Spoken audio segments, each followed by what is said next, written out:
Just as in years past, Los Angeles will play host to a myriad of film and television industry award shows.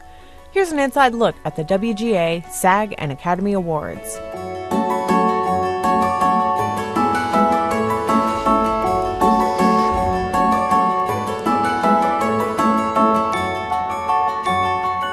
It's Oscar week in Los Angeles. Los Angeles is the best place in the world for a major event like this.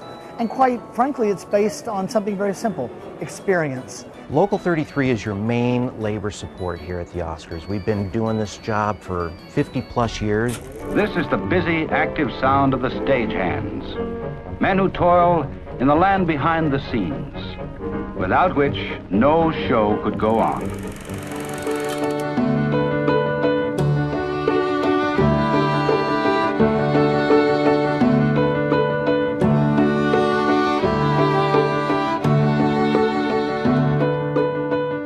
We're a brotherhood and a sisterhood, and in solidarity we try to all stick up for each other. We look out for one another, we protect each other, and we actually work as a family. A woman's place is in her union. By working together as a team, that's what I think brings us together and closer, and that's why we call each other brothers and sisters. Once you get in, it's for life.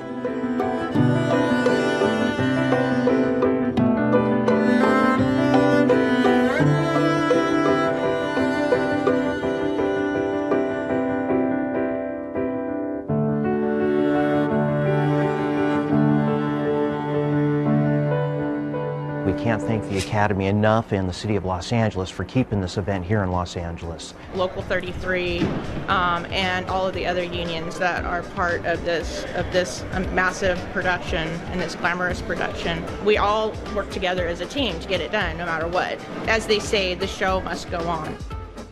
It broadcasts live at 5 o'clock on Sundays, so no matter what, it has to happen. Do you want to feel alive? Our office works hand in hand with all of the relevant unions that do this work that keeps middle-class families thriving here in California. I started back in, I think it was 97. This is my 34th year now. I do have a father as well as 4 cousins that have been in the business since 1968. I've been with Local 33 for 44 years. I've worked hard, I've worked long hours, but I will retire in 3 years and I will be smiling for the rest of my life. That's what it's all about, is being able to live the American dream, have a family, have your benefits, have something to retire on. We don't want to see people having to work 2 and 3 jobs in order to make it. You want people to live in the community that they work. You want them to bring the money that they bring home. You want them to shop within your own community. That's, you make the money here, you keep the money here. Yeah. Make that money, make me money. I do my thing, work that money. This show here at the Academy draws in millions of dollars for all the businesses in the area. Money. It just keeps the city thriving. Money.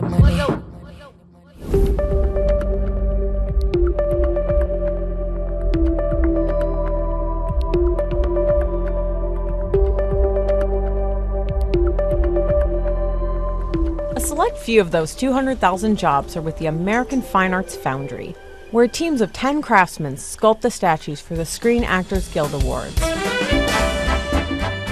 It's as ancient an art as acting is, and it really is a piece of art. It's not just a trophy, and I think people really have responded to that over the years. The folks at the American Fine Arts Foundry have been working with the Screen Actors Guild for the past 25 years to create these pieces. It's actually about 10 steps beginning to end, but essentially we start with a master mold. We make a wax positive out of that mold.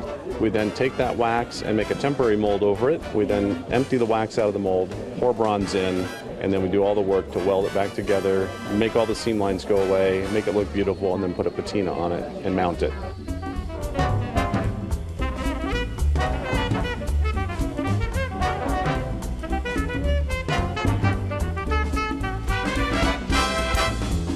The 12-pound statuettes take 8 to 12 weeks to create. Crazy Rich Asians nominee Harry Shum Jr. had an opportunity to put his artistic skills to the test. Yo, if you need to hire anyone else, do this. I'm here.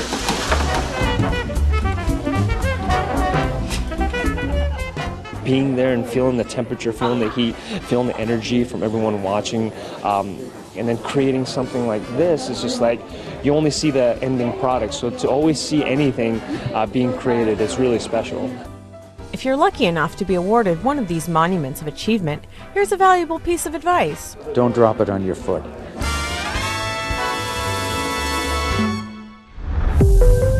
As prep for the SAG Awards continues in Burbank, award season is underway across town with the WGA Award. Hey everybody.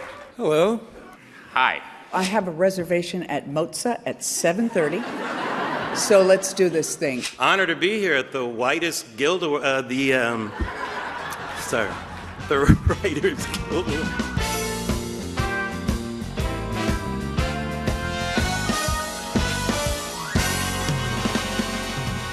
Bradley.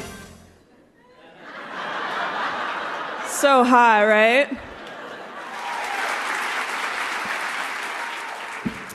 I wish you could all win, but you can't. And the Writers Guild Award goes to Bo Burnham for 8th grade.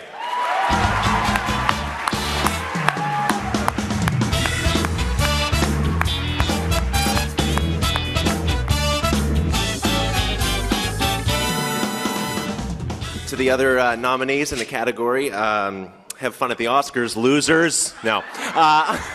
For me, the best part of the creative process was the stuff I was doing right away. I mean, this is obviously wonderful, and I'm very privileged to do all of this, but, the real joy for me is just writing. All right, now. Thank you. This is exactly how I imagined the prom would be. Seriously? Thank you. So, no, you go No, ahead. you go ahead. This is your time, buddy. I mean, this is all you, man. The next category. So you write and you act. Yeah. Which do you enjoy more?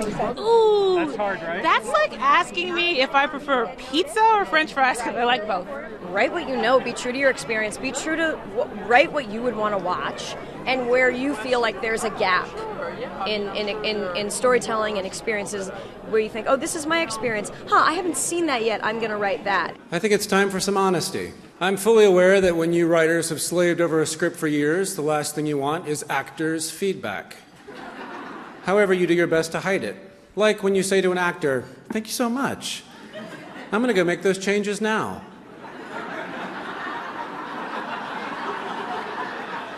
What you really want to say is, thank you. I'm killing your character off. He taught me a lot of great things, like, an episode should have a beginning, middle, and end, Bill. And this show was always about celebrating women in science and making STEM fields a little more exciting and a little more approachable. Not being scared to start and to not have it be perfect at first. That's sort of the big thing is for me is like I get really scared about starting a project because I worry about it not already being perfect. And if that's the case, then you're never going to do it. I can't tell you. Well, it's so exciting. This is my 5th nomination and my first win, so it was so exciting. It's been a long process making this movie, and it is a wonderful way to cap it off, so it's incredibly memorable. Kugel, Knish, brisket. Thank you. Good night.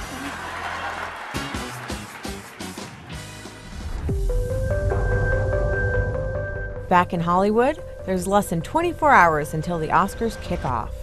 Down here at the Academy Awards, Local 33 members will be not only installing your scenery, they will be doing your pyrotechnics, they are doing your video walls, they are going to be doing your fly cues, your curtain calls, your audio, your video. I like to think of our men and women as Swiss Army knives. They have the tool for everything to have your show and your production successful.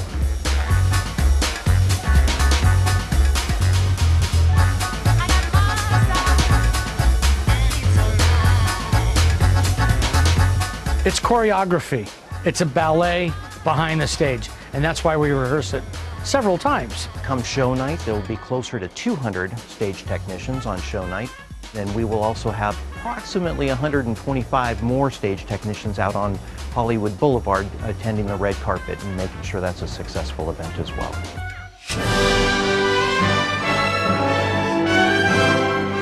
The Oscars is the granddaddy of all the award shows to me. It's one of the few shows that still puts crew in tuxedos. It's a classy show. The buzz of the Academy Awards is pretty indescribable. I get goosebumps to think of the talent, not only, you know, your actors and actresses who make us laugh and take us away for an hour and a half on the screen, but the directors who give you those stories, the makeup artists who really truly make you believe that that's a monster is in this theater for one night, and it's huge. It's the biggest buzz in Hollywood. During the show, I get a lot of people texting me, "Saw you on camera." It's no big deal to me. It's a job. As you work in this industry for a while, you get a little bit jaded. You know, I mean, you see celebrities all the time, but I don't know, I still get a little starstruck sometimes. So 2 years ago, when I did props, we do the sweeping across the stage, and I happened to kind of glance out to the audience in the very first row. I see Meryl Streep sitting there.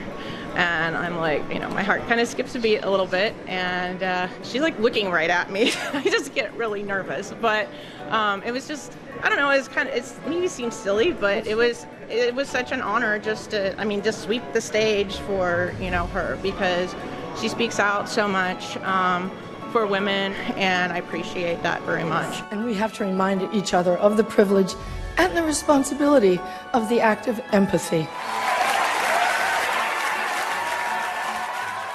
For the show, I hand out the trophies. We are the stewards of the Oscar trophies themselves, which is very interesting. I register the serial numbers with them, and then they go out. We're just the best place to be for the entire industry because we are the industry.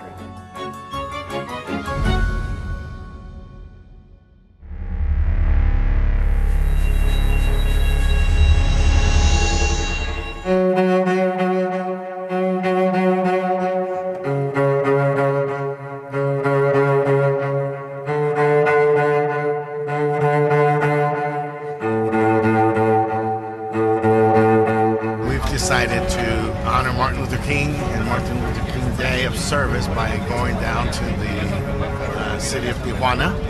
We are going to take humanitarian aid to refugees who are legally applying to come to our country and apply for asylum. We believe that the crisis at the border is not one of security, but one of humanity. We're taking blankets and toiletries, and hopefully we can have some impact today on the quality of their existence.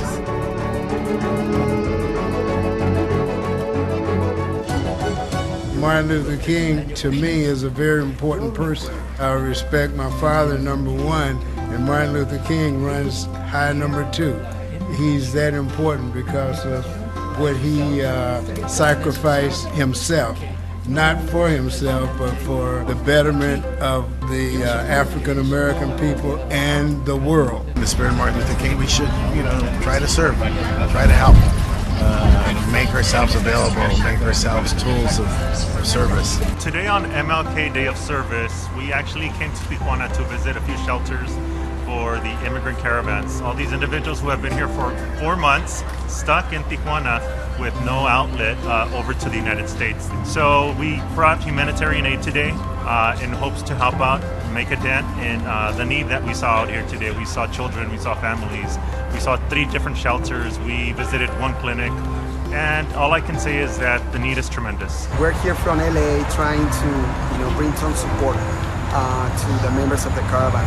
As you probably know, there are thousands of them that have come, arrived to Tijuana, and with the hope of crossing the border and looking for political asylum. And how long have you been here in Tijuana? ¿Cuánto tiempo tienen de estar aquí en Tijuana?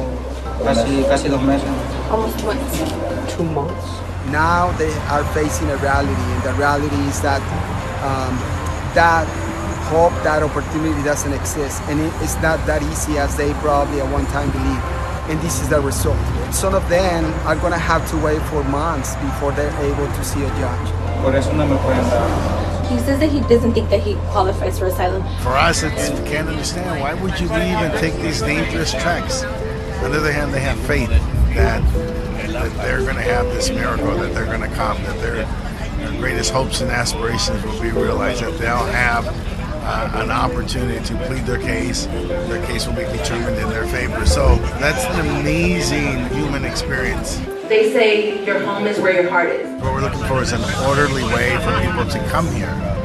No person sneaks in a side door if they've got an opportunity to come in the front door. No one does. We want to create that. That doesn't exist today. These efforts to try to frustrate people who have made this trek to go back aren't going to work. So we're only delaying the inevitable. They have a right to apply for asylum. We should recognize that and we should facilitate that. We need to be more compassionate about this. We need to understand that this is not, all the preconceptions, the wrong preconceptions about people from Honduras and Guatemala and El Salvador, all the Central American, that they're violent, that they are criminals. MS-13 members, yeah. Yeah, all the gang members, Mara Salvatrucha, all of them is completely mistaken, is erroneous. And these are individuals who have children, babies, they have families, they're truly looking for a better life. Their governments are corrupted and there's no other choice sometimes that they have. And you can see in their eyes a desperation, the lack of hope. And they are coming over here trying to find an opportunity, a hope. And I guess as Angelinos, what we can do is to be more compassionate. Just open the doors of our hearts. It's important for Angelinos to get involved because Los Angeles is the city to lead our country in showing what it means to be open and welcoming immigrants. And we know that a large percentage of these people from the caravan will end up in our neighborhood. And so this is our way of us to do humanitarian work across borders. We've also had a long history of supporting immigrant communities. We recently did family reunifications where we bring families from Mexico to reunify with their families in Los Angeles. And this is just part of our agenda to continue building bridges instead of building walls. Sooner or later, those immigrants are going to be in the Pico Union, MacArthur Park area. They'll be serving them food. They'll be cleaning their homes. They'll be taking care of their children. We hope that when those circumstances arise, that these people will come feeling positive about their experience, that they will come and do a good job when they get here, whether it's in the fields of science or culture, or whether it's hard labor, or whether it's in the service industry, that they'll appreciate the generosity of the American people. This is our chance to show who we really are and that we are not a nation that is against immigrants, but a nation that was built on immigrants and that we will reach across borders to help all people. We're going to cherish everything that we saw today forever, and it's just going to propel us to continue fighting for immigrants in Los Angeles. I was very moved by today. Two things. I'm moved by the stories, and then I'm moved by the life that exists in these young kids, the energy, the enthusiasm, the excitement. Children are children.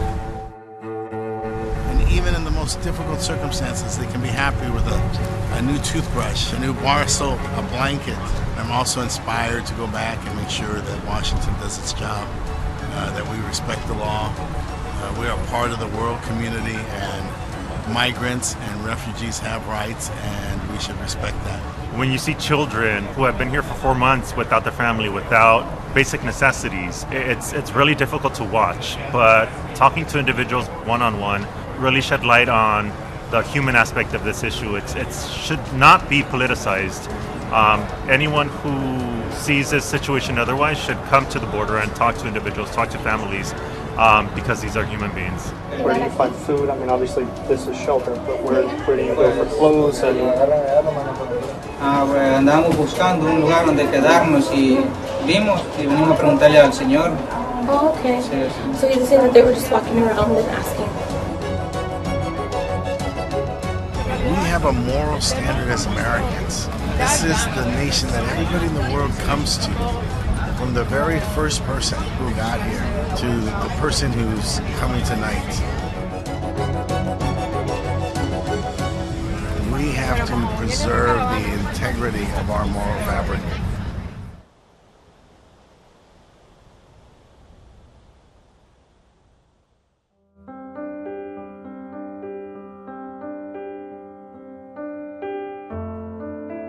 I'm joined here with LA's Poet Laureate, Robin Coste Lewis. Thank you so much for being here. Thank you for having me. I'm really honored. For people who don't know, this is sort of an obscure position. What does a Poet Laureate of a major city like Los Angeles do? Well, I think first and foremost, it's an honorific kind of appointment, just to acknowledge the work that a poet has done. So, for example, the two poet laureates before me, Eloise Klein-Healy, extraordinary poet, and Luis Rodriguez, equally extraordinary, have been writing poetry in and about LA for decades, right? I'm the baby. How I've interpreted my position as laureate to mean is that I can visit certain events, certain communities to talk about poetry, its importance, its history. I often do readings, I also do workshops, and then I also work with older people a lot, which I love. I don't know, their memories are rich with history in a different way, and that history shows up as poetry. So basically it's a position of service, which I also love. I love thinking of myself as a public servant. Anything that's in service to people in LA who want to speak about poetry, learn about poetry, things like that, I'm pretty much there for. God goes out for whiskey Friday night, staggers back Monday morning empty-handed, no explanation. After 3 nights of not sleeping, 3 nights of listening for his footsteps, his mule sliding deftly under my bed, I stand at the stove, giving him my back, wearing the same tight, tacky dress, same slip, same seam stockings I put on before he left. He leans on the kitchen table, waiting for me to make him his coffee. I watch the water boil, refuse to turn around, wonder how to leave him. Woman, he slurs, when have I ever done what you wanted me to do? There's a stereotype of LA just being all movie stars and sun and surf, and that's part of it, but there's so much rich history here. You know, California, and specifically LA, is one of the most diverse places in the world, not the country only, but the world. You know, we talk about diversity and inclusion now, but, you know, the part of me that's an old hag, I'm like, you don't know from diversity. Like, I lived it. You know, my high school, I went to Gardena High when it was really, really extraordinarily diverse. My friends were the children or grandchildren of people who were in the internment camps, or people who were fleeing every kind of war imaginable throughout Asia. For me, being the poet laureate means holding all of that history in my hands, so that when I step into an audience or step to a podium or step into an assisted living facility with older people, and they're all people of color from all over the world, and they came here during the war, that I know their history so that I can actually talk to them with a little bit of respect and humility about the histories that have taken place here. The laureateship has been a profound way to engage several communities. Your parents are originally from Louisiana. They are, speaking of migrations, yes. And you're Creole. Afro-Creole, I like to say, yeah. Okay. There are many, many, many black cultures within this country, but you would never know it by the way that we have, you know, represented black culture in literature and art, which is partly why I wrote my book, right?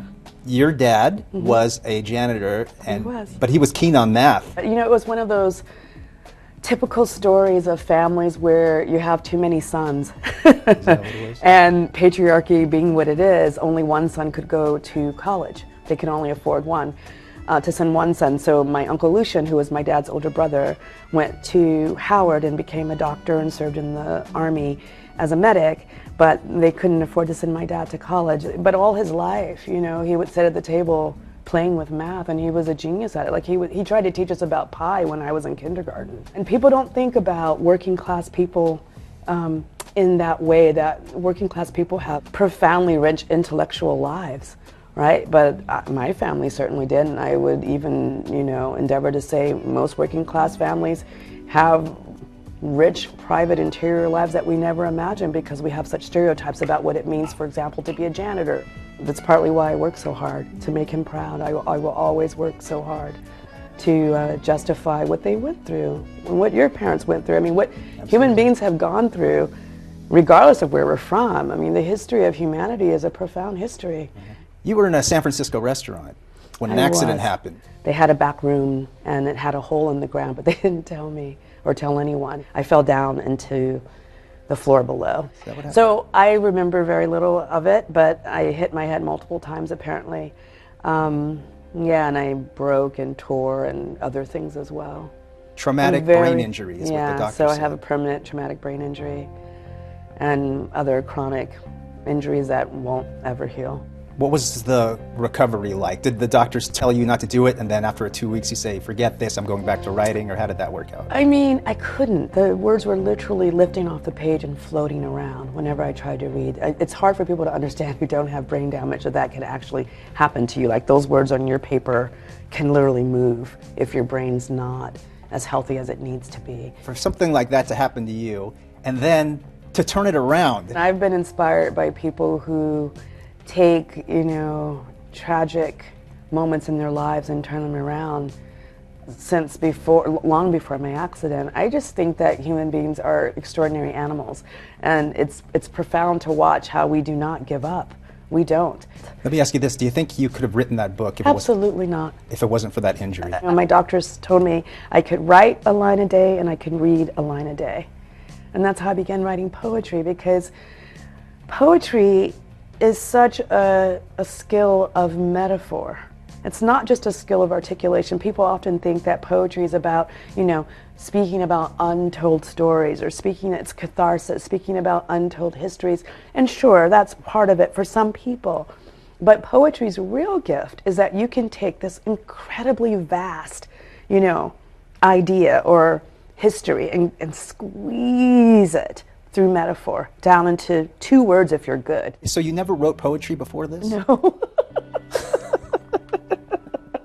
I mean, yeah, sure. When I was 15, I wrote love poems, just like everyone else. Just like does. everyone else. Right. But I had never written poetry seriously at all. No. So you're sitting in bed and you're like, what am I going to write about today? I know, I'm going to look back at 30,000 or 40,000 years of art. I used the titles of artwork that included a black female figure, and then I moved the titles around to create a story of the history of black female representation in art. I understood what it meant to be a sculptor after I did that process. I never understood what sculptors did, or how aesthetically how they relate it to formlessness or a piece of rock or a huge piece of marble. But once I wrote Voyage, I understood it because I could see the project long before I actually sat down and did it. Let me ask you this, why did you pick that topic, 40,000 years of art? Fantastic question. So I came across this horrible poem from the 18th century that was a pro-rape poem about how to rape a black woman and to rape a white woman is exactly the same thing. Don't worry, oh great colonial rapist. It's okay if you rape a black woman. You don't need to see her if the candles are out. And so that poem is called Voyage of the Sable Venus, and then there's an etching that's also titled Voyage of the Sable Venus. The etching is heraldic. It's a beautiful image of a black woman being pulled through the waters by celestial figures and Triton and cherubs, and it's gorgeous. And then I look closer, and Triton is holding a flag of the Union Jack, right? So it's a pro-slavery image. That's what the image was. And I was so shocked by the history of the image, but I was equally shocked by the beauty of the title, right? Voyage of the Sable Venus. That's a gorgeous title. And so I started to wonder about how typical it is for horrific things to be named beautiful, to carry beautiful names, or horrific histories to have noble names. Right. So then you got the National Book Award for Poetry. I didn't know about the National Book Award really because I didn't know about poetry really. And so I just assumed that everybody got nominated because I heard there was a long list. So I thought, the long list includes everyone. But then when I got shortlisted, I just begun my tour, and that's when everything took off. And it was a whole new world, of which I was very honored to be a part. See, I can't say no to a mayor. I can't say no to a request to be a public servant. But more importantly, I couldn't say no to doing anything for Los Angeles because I love the city so much, and I think this history is so important.